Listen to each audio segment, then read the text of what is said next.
بسم الله. كوباية من الخروب، بنفس الكوباية كوباية من السكر،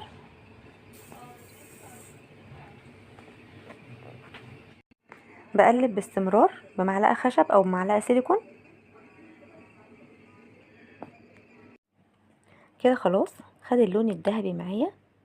اول ما بلاقيه كارمل كده السكر وخد اللون اللي احنا شايفينه ده، برفع ايدي على طول عشان بيبقى سخن جدا، وبنزل المية زي ما احنا شايفين.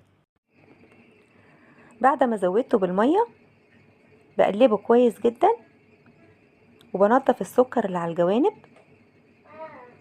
وبسيبه يغلي على النار لحد ما حبيبات الخروب تستوي. كده خلاص حبيبات الخروب استوت، حجمها زاد كده. خلاص عرفت ان طالما حجمها